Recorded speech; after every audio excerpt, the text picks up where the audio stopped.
Hello ಸ್ನೇಹಿತರೆ, ಗೌರಿ ಕಲ್ಯಾಣ ಧಾರಾವಾಹಿಯ ಮುಂದಿನ ಸಂಚಿಕೆಯಲ್ಲಿ ನೋಡುವುದಾದರೆ ಇನ್ನು ಈ ಕಡೆ ನೋಡಿದ್ರೆ ಚಿನ್ನು ಅನ್ಕೊಳೋ ಪ್ಲಾನ್ ಥರನೇ ಮೋನಿಕಾ ಅವ್ರ ಬಾಯ್ ಫ್ರೆಂಡ್ಗೆ ಕಾಲ್ ಮಾಡಿರ್ತಾಳೆ. ಆಗ ಹೋ ನಾನು ಅನ್ಕೊಂಡಂಗೆ ಗೆಸ್ಸು ಕರೆಕ್ಟ್ ಆಗಿದೆ, ಈಗ ಅಕ್ಕನ್ನ ಫಾಲೋ ಮಾಡ್ಕೊಳ್ಳೋದ್ರೆ ಯಾರ ಹುಡುಗ ಅಂತ ಗೊತ್ತಾಗುತ್ತೆ ಅಂತ ತುಂಬ ಕುತೂಹಲದಿಂದ ಸರಿ ಅಂತ ಅವಳು ಖುಷಿ ಪಡ್ತಾ ಇರ್ತಾಳೆ. ಇನ್ನು ಈ ಕಡೆ ನೋಡಿದ್ರೆ ಮೋನಿಕಾ ಅನಿಕೇತ್ ಕಾಲ್ ಮಾಡಿ ನಾನಿನ್ನ ಮೀಟ್ ಮಾಡಬೇಕು ಅಂತ ಎಲ್ಲ ಹೇಳಿದ್ನ ಕೇಳಿಸ್ಕೊತಾ ಇರ್ತಾಳೆ. ಇನ್ನು ಈ ಕಡೆ ನೋಡಿದ್ರೆ ವಿವೇಕ್ ಮತ್ತೆ ಗೌರಿ ಮನೆ ಮಂದಿಯವರೆಲ್ಲ ಇನ್ನು ಪೂಜೆಗೆ ಭಾಗವಹಿಸಿ ಇನ್ನು ಪುರೋಹಿತರು ಹೇಳಿರೋ ಥರ ಅವರಿಬ್ಬರಿಗೆ ಬ್ರಹ್ಮಗಂಟನ್ನು ಹಾಕಿರ್ತಾರೆ. ಅದನ್ನು ನೋಡಿ ಈಗ ನಿಮಗೆ ಈ ಬ್ರಹ್ಮಗಂಟು ಹಾಕ್ತಾ ಇದ್ದೀವಿ, ನೀವಿಬ್ಬರು ಮೌನವಾಗಿರಬೇಕು, ಯಾವುದೇ ರೀತಿ ನೀವು ಮಾತಾಡೋ ಆಗಿಲ್ಲ, ಇವತ್ತು ಮೌನ ವ್ರತ ಆಚರಿಸ್ಬೇಕು ಬೆಳಗ್ಗೆವರೆಗೂ ಅಂತ ಹೇಳಿ ಇನ್ನು ಆ ಪುರೋಹಿತರು ಎಲ್ಲ ಏನೇನು ಬೇಕೋ ಆ ಪೂಜೆಗೆ ಎಲ್ಲ ಕಾರ್ಯ ಮಾಡಿಸಿರ್ತಾರೆ. ಇನ್ನು ಈ ಕಡೆ ನೋಡಿದ್ರೆ ಇನ್ನು ಆ ಪೂಜೆ ಆಗಿದ ತಕ್ಷಣ ಈ ಕಡೆ ಸರಿತಾ ಬಾ ಮಗನೆ ನಿನ್ಗೆ ಊಟ ಬಡಿಸ್ತೀನಿ ಅಂತ ಹೇಳಿ ಕರ್ಕೊಂಡು ಹೋಗ್ತಾ ಇದ್ದಾಗೆ ಇನ್ನು ಗೌರಿನೂ ಸಹ ಆ ಬ್ರಹ್ಮಗಂಟು ಹಾಕಿರೋ ಕಾರಣದಿಂದ ಅವಳು ವಿವೇಕ್ ಹಿಂದೆನೆ ಓಡಾಡ್ತಾ ಇರ್ತಾಳೆ. ನೀನೆಲ್ಲಿಗೆ ಅಂತ ಕೇಳ್ತಾ ಇದ್ದಾಗೆ ಸರಿ ಸೀದಾ ಆ ಗಂಟನ್ನ ತೋರಿಸಿ ಮೌನವಾಗಿ ನಿಂತಿರ್ತಾಳೆ. ಆಗ ಇನ್ನೇನು ಮಾಡೋಕ್ಕಾಗಲ್ಲ ಅಂತ ಸೀದಾ ಇನ್ನು ಸರಿತಾ ಅವರು ಡೈನಿಂಗ್ ಹಾಲ್ ಹತ್ರ ಕರ್ಕೊಂಡೋಗಿ ಅವ್ರ ಮಗನಿಗೆ ಊಟ ಬಡಿಸ್ತಾ ಇರ್ತಾರೆ. ಆ ಕಡೆ ನೋಡಿದ್ರೆ ಗೌರಿ ಮೌನವಾಗಿದ್ದನ್ನ ನೋಡಿ ಯಾಕತ್ಗೆ ಬರೀ ನಿನ್ನ ಮಗನಿಗೆ ಬಡಿಸಿದ್ರೆ ಗೌರಿಗೂ ಬಡಿಸ್ಬೇಕಲ್ವಾ ಅಂತ ಆಶಾ ಕೇಳ್ತಾ ಇರ್ತಾರೆ. ಆಗ ಈ ಮನೇಲಿ ಅವಳಿಗೆ ಅಭಿಮಾನಿಗಳು ಜಾಸ್ತಿ ಇದ್ದೀರಾ, ನೀವೇ ಬಡಿಸ್ಕೊಳ್ಳಿ, ನಾನು ನನ್ನ ಮಗನಿಗೆ ಬಡಿಸ್ತೀನಿ ಅಂತ ಹೇಳ್ತಾ ಇನ್ನ ಸರಿತಾ ಅವರು ವಿವೇಕ್ಗೆ ಊಟ ಬಡಿಸ್ತಾ ಇದ್ರೆ ಇನ್ನು ಆಶಾ ಅವರು ಸಹ ಅಮ್ಮ ಗೌರಿ ನೀನೇನು ವರಿ ಮಾಡ್ಕೋಬೇಡ, ನಾನು ಬಡಿಸ್ತೀನಿ ಅಂತ ಹೇಳಿ ಇನ್ನು ಆಶಾ ಅವರು ಗೌರಿಗೆ ಊಟ ಬಡಿಸ್ತಾ ಇರ್ತಾರೆ. ಇಬ್ಬರು ತಿಂತಾ ಇದ್ದನ್ನ ನೋಡಿ ಈ ಕಡೆಯಿಂದ ವಿವೇಕ್ ಅವ್ರ ಅಜ್ಜಿ ತುಂಬ ಖುಷಿ ಪಡ್ತಾ ಇರ್ತಾರೆ.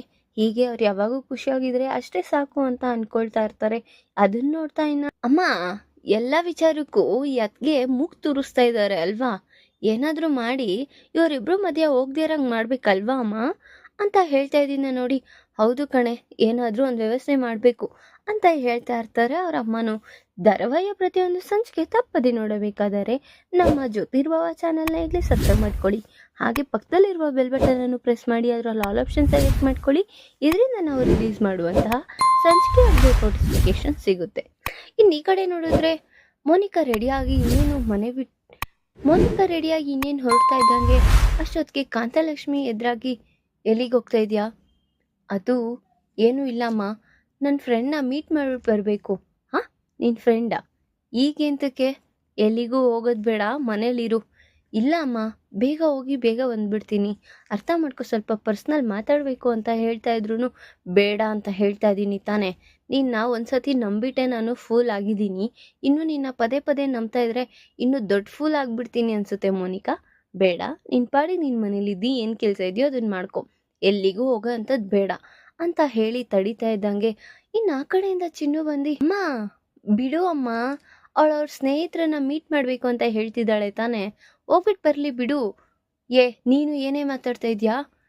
ಆ ಕಡೆಯಿಂದ ಚಿನ್ನು ಸನ್ನೆ ಮಾಡಿ ಸುಮ್ಮನೆ ಬಿಡಮ್ಮ ಅಂತ ಹೇಳಿದ್ನ ನೋಡಿ, ಆಯಿತು ನಾನು ಹೋಗ್ತಾ ಇದ್ದೀನಿ ಬಿಡಮ್ಮ, ನೀನೇನು ವರಿ ಮಾಡ್ಕೋಬೇಡ ಅಂತ ಹೇಳಿ ಚಿನ್ನು ಮತ್ತು ಮೋನಿಕಾ ಇಬ್ಬರು ಅಲ್ಲಿಂದ ಹೊರಟಿರ್ತಾರೆ.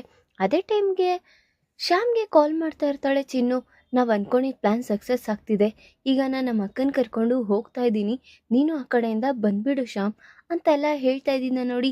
ಆಯಿತು ಬರ್ತಾ ಇದ್ದೀನಿ ಅಂತ ಶ್ಯಾಮ್ ಸಹ ಹೇಳ್ತಾ ಇರ್ತಾನೆ. ಇನ್ನು ಹೋಗ್ತಾ ಇನ್ನು ಅವರಿಬ್ರು ಆಟೋದಲ್ಲಿ ಹೋಗ್ತಾ ಇರ್ತಾರೆ. ಇನ್ನು ಈ ಕಡೆ ನೋಡಿದ್ರೆ ವಿವೇಕ್ ಮೆಟ್ಲಿಂದ ಇಳಿತಾ ಇದ್ದಂಗೆ ಸೀದಾ ಗೌರಿಗೆ ಎಡವಿ ಅವನ ಮೇಲೆ ಬಿದ್ದುಬಿಡ್ತಾಳೆ ಗೌರಿ.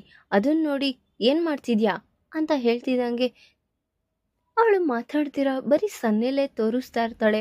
ಅದನ್ನ ನೋಡಿ ಅವನು ಏನು ಮಾಡೋದು, ಇದನ್ನೆಲ್ಲ ಕಟ್ಕೊಂಡು ಒಳ್ಳೆ ಟಾರ್ಚರ್ ಆಗಿಬಿಟ್ಟಿದೆ ಅಂತ ಅಂದ್ಕೊಂಡು ಇನ್ನು ಸೀದಾ ಹೋಗಿ ಅವ್ರ ಅಪ್ಪನ ಹತ್ರ ಕೂತ್ಕೊಂಡು ಕೆಲಸ ಮಾಡ್ತಾ ಇರ್ತಾನೆ. ಆಗ ಅಷ್ಟೊತ್ತಿಗೆ ಚಂಚಲ ಅವ್ರ ಆಫೀಸ್ ಕೆಲಸ ಅವ್ರು ಮಾಡ್ಕೊಳ್ತಾ ಇದ್ರೆ ಈ ಕಡೆಯಿಂದ ಚಂಚಲ ಟಿ ವಿ ಎಲ್ಲ ಆನ್ ಮಾಡಿ ಅವಳ ಫೇವ್ರೆಟ್ ಮೂವಿ ಬರ್ತಾ ಇರುತ್ತೆ ಅಂತ ಜೋರಾಗಿ ಸೌಂಡ್ ಇಟ್ಕೊಂಡಿರ್ತಾಳೆ. ಆಗ ಏನು ಮಾಡ್ತಿದ್ಯಾ ಚಂಚಲ, ಇಲ್ಲಿ ನಾವು ಆಫೀಸ್ ವರ್ಕ್ ಮಾಡ್ಕೊಳ್ತಿದ್ರೆ ನೀನೇನು ಇಷ್ಟೊಂದು ಟಿ ವಿ ಸೌಂಡ್ ಜಾಸ್ತಿ ಇಟ್ಟಿದ್ಯಾ? ಅಯ್ಯೋ ಅಣ್ಣ, ಅಲ್ಲಿ ಚೆನ್ನಾಗಿರೋ ನನ್ನ ಫೇವ್ರೆಟ್ ಮೂವಿ ಬರ್ತಿದೆ, ನಾನು ನೋಡ್ಕೋಬೇಕು, ನೀನು ಬೇಕಂದರೆ ಹೋಗಿ ನಿನ್ನ ರೂಮಲ್ಲಿ ನೋಡ್ಕೊ ನಿನ್ನ ಕೆಲಸನ ಅಂತ ಹೇಳ್ತಾ ಇರ್ತಾಳೆ. ಇನ್ನು ಈ ಕಡೆ ನೋಡಿದ್ರೆ ಇನ್ನು ವಿವೇಕ್ ಮತ್ತೆ ಅವರಪ್ಪ ಇಬ್ರು ಇನ್ನ ಹೊರಡ್ತಾ ಇರ್ತಾರೆ.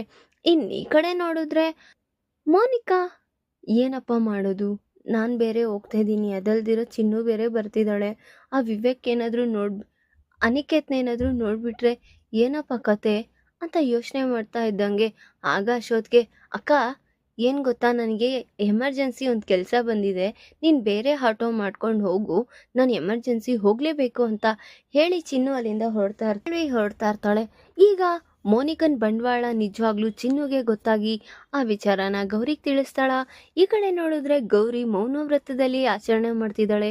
ಈಗ ಹೇಗಾದರೂ ಮಾಡಿ ವಿವೇಕ್ ಮತ್ತೆ ಅವರಪ್ಪ ಇಬ್ರು ಇನ್ನ ರೂಮ್ ಒಳಗೆ ಹೋಗ್ತಾ ಇದ್ದಾರೆ. ಈಗ ಅದೇ ಟೈಮಲ್ಲಿ ಅವಳು ಸಹ ಅವ್ರ ಅತ್ತೆ ಇರೋ ರೂಮ್ಗೆ ಹೋಗ್ತಾಳ ಅಥವಾ ಮತ್ತೆ ಅಲ್ಲಿ ಏನಾದರೂ ಬಹಿಷ್ಕಾರ ಮಾಡ್ತಾರ, ನನ್ನ ಮುಂದಿನ ಭಾಗದಲ್ಲಿ ತಿಳಿಸ್ಕೊಡ್ತೀನಿ. ಈ ವಿಡಿಯೋ ಇಷ್ಟ ಆದರೆ ಲೈಕ್ ಮಾಡಿ, ನಿಮ್ಮ ಫ್ರೆಂಡ್ಸ್ ಹಾಗೆ ನಿಮ್ಮ ರಿಲೇಟಿವ್ಸ್ಗೂ ಶೇರ್ ಮಾಡಿ ಆ್ಯಂಡ್ ಕಮೆಂಟ್ ಮಾಡಿ. Thanks for watching.